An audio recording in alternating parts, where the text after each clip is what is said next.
Hi guys, good morning. It's Sunday. More blessing to us. So may vlog ako kaninang morning kaso ang nangyari is wala siyang sound. So sayang yung ko pagba-vlog ko kaninang umaga. Di ko na test yung di ko muna tinignan kung may sounds pa or wala kasi may music na inano si TikTok dun sa dito sa pinili kong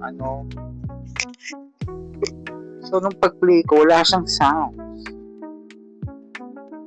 so ayun, so sana ito may sounds na kasi sayang yung haba pa naman 10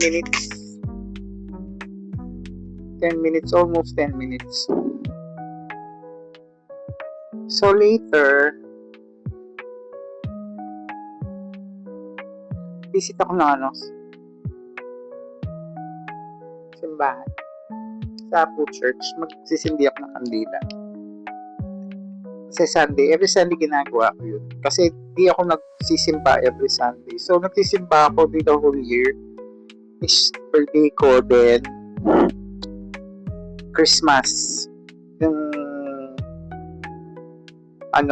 simbang gabi yun. So nagsisimba lang ako tuwing birthday ko, then Pasko, simbang gabi. Then every nagbe-visit naman ako kay Apo.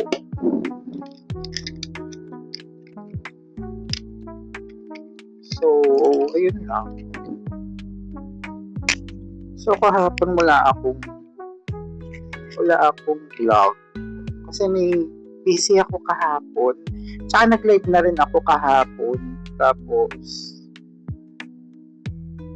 pinagawa ako sa gate kasi nasira yung gate, natanggal yung niya,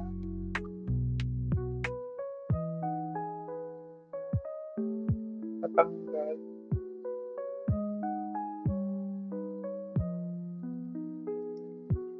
So hindi nakakapag-vlog. So ngayon sinipag tayo mag-vlog. So later magla-live din ako. May ila-live ako.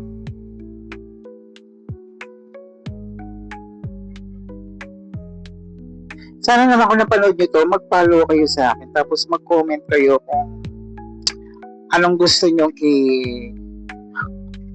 question about hair, sa buhok, sa pag-makeup, kung anong gusto nyong makeup na primer or setting spray na maganda, may sasuggest ko. So comment na. Tapos kung anong treatment na maganda, or kung sa about rebanding, kung pwede na pag-iriban yung buko nyo, ganyan, pwede po kayo mag-comment sa akin. Comment kayo.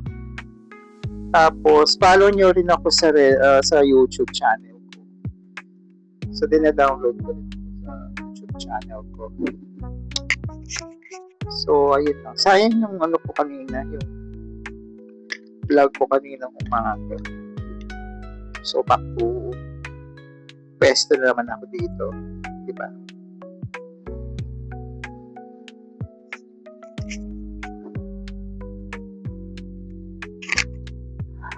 Medyo mahirap din pala yung pagiging affiliate kasi kailangan lagi kang nagsasalita kasi di man sila pumapasok sa live mo. Pag nag-swipe sila, nakikita nila, napapanood ka nila. So kailangan interesting yung sinasabi mo na mapapaano sila sa'yo. Ganun pala yun.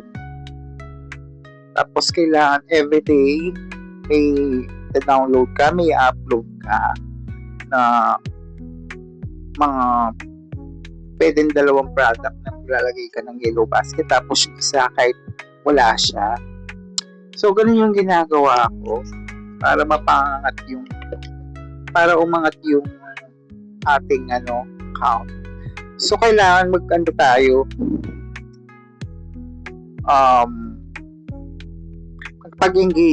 engagement is the key. Yan. So, ganun lang. So, maganda yung sikat ng araw today. Araw. Maganda yung ngayon. Panahon. Pero minsan kasi pag magkagabi na or gabi, umuulan. So, sabi nga ng Pag-asa is rainy season na daw. Pero mainit pa rin, di ba? Tapos bukas is June na, ang bilis. So, by next week siguro may klase na yung mga estudyante, back to school na. After that, 2 months lang, bare month na uli. So, doon lang kami bumabawi pag bare months lalo na pag December or November. Doon lang kami bumabawi kasi doon talaga jump-pack yung mga salon. So, dinadumog talaga yung sa mga salon. Kahit sabihin na natin yung walang pera yung mga tao. Pero parang kasi tayo pag gusto natin, ang nakasanayan natin, kahit wala tayong pera, gusto pa rin natin magpaganda, ngumiti, di ba? Parang ganun tayo. So, yun.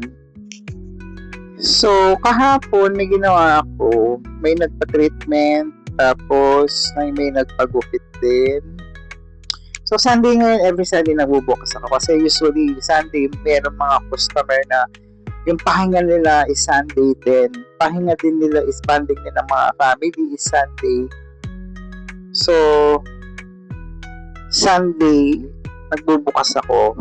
Monday, usually minsan, doon ako nagko-close kasi Monday, medyo wala naman nagpapaano, no? So, Sunday, bukas tayo. Kasi Sunday, di ba, walang pasok yung mga magulang ng mga bata, yung mga so, di ba, lumalabas, or doon sila pamper me, ganyan. So, ayun. Pag sarado ako ng Sunday, ibig sabihin may lakad ako or may lakad yung family, tapos or may birthday or may cupcake, gano'n, or may service sa ibang lugar. Ganun lang naman pag sarado. Pero usually, hindi ako nagde-day off. Day off ko lang pag may okasyon, may lakad yung family, gano'n. Tapos kung may lakad naman ng mga hapon, magbubukas pa rin naman ako. So magka-cut off na lang ako ng 3 p.m.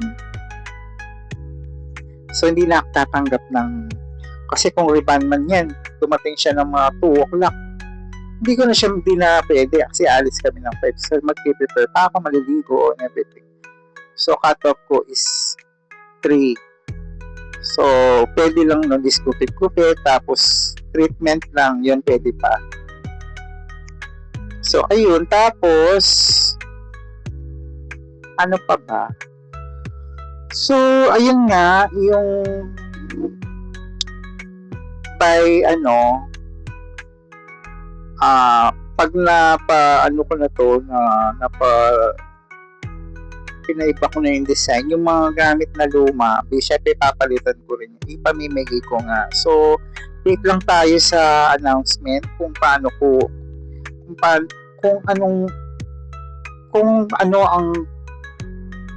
ako kukuha ng mananalo.